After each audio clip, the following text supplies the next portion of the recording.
My name is Julianne Farkas, and part of Palmetto's Thanksgiving program this year is that it is sharing recipes in our family kitchen, and it's about from my kitchen to your kitchen. So I can't say that I'm a great cook, but when my kids were little, I loved cookies. And I always wanted to find a cookie that the kids could make and use their hands. So I picked up a pretty standard Williams-Sonoma chocolate crinkle cookies that we're gonna make today. And it is so easy that every single year, one of my kids, mostly my middle daughter, comes home and makes these cookies. We're still experimenting with more of a gluten-free option and using date sugar, but to be honest with you, the standard recipe always holds.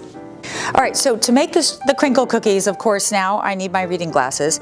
It's pretty basic. It's half a cup of confectioner's sugar, which we use to roll the cookies. We have our all-purpose flour. We have our unsweetened cocoa, a little pinch of salt for the sweetness. Of course, butter, who doesn't love butter, and sugar.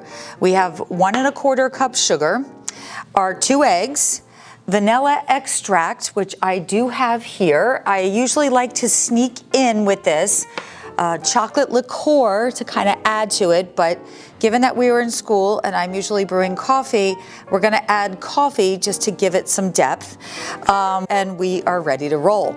The first step in our chocolate crinkle cookies is to combine the dry ingredients. And usually I have a sifter that kind of mixes it a little bit better, but we're going to kind of alternate the cocoa powder and the flour and a little bit of the baking soda so we can mix it up neatly and really get a fine mixture between the two. So again, normally having a sifter, but it's important that these ingredients are combined completely to give us a firm consistency in the batter.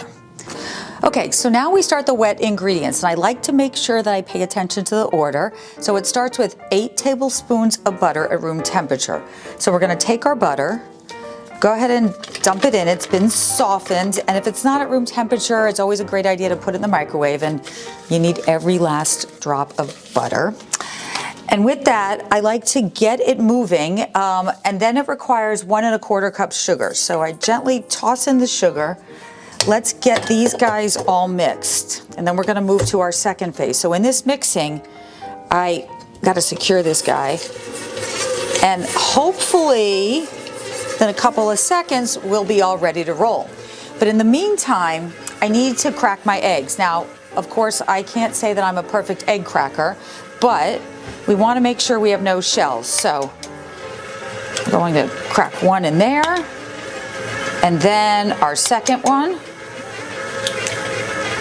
I think we might be in good shape. But then we're gonna add the eggs one at a time. Now the problem is I put both of the eggs in one container, so I need to be a little bit more careful here. Now given that this is a small mixer, I'm gonna shut this off. I'm gonna go ahead and add 1 egg. Whoop, I guess I'm not adding 1 egg, I guess I'm adding both. And we're gonna go ahead and let that mix up nicely. Now the next step is to add the vanilla. And this is where I sneak in the chocolate liqueur. Give it another second. Another wipe down on the sides. Okay, I think we're just about there. Gonna add, and I'm a big vanilla fan, and it does only call for a half a teaspoon, but in my world, a little extra vanilla never hurts anything. So I'm gonna guess it up.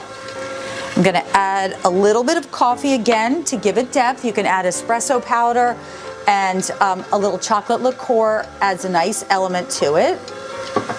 Letting that mix thoroughly. Now my second step, after all of this is mixed up, is to add the dry ingredients. Give them a nice, another mix. And we're gonna gently add the dry ingredients slowly so that they can mix up. And it's going to become a thicker consistency as we move into this. Okay, almost there. Oh, this is looking great. Okay, and you can see I've added a little too quickly with all the dust coming up, but that's fine. It's starting to get the rocking and rolling happening. And we should just about be there. All right, so the last step in the process, and this is where I kind of always would get the kids involved, is the actual rolling of the cookies. So you roll the dough and put it inside powdered sugar. And I like to have a little bit of powdered sugar because it's powdered sugar. And it's always, always good to have a little extra floating around. So I lay it out in a shallow bowl. And the most important thing is that the dough doesn't stick to your hands. I've taken off any jewelry that I have, but I like to spray my hands with oil. Now you can use Pam cooking spray, you can use olive oil. I just had some avocado oil laying around. So you take the ball, you take the dough, roll it into a ball, and then cover it with the powdered sugar. And this is really fun. Everybody can get involved. They can be big, they can be small, nothing fancy. If you prefer cocoa, you could even do cocoa. If you like coconut, if you like nuts, I think the variety of toppings is endless. But these are pretty because they really come out all cracked. Okay, so finally we've got all of our cookies on the cookie sheet. We're gonna pop them into an oven at 350 degrees. Now the recipe calls for about 10 to 12 minutes. I think you gotta err on the side of lower because you really want that brownie consistency. So I would say about 8 with like an eye on the time. So pop those in, and then, of course, moving magic, our cookies come out like this. Now the nice thing is I always like to add a little more powdered sugar so we can dust it on there like snow. And here we have our chocolate crinkle cookie. Always good, and it reminds me when the kids were little.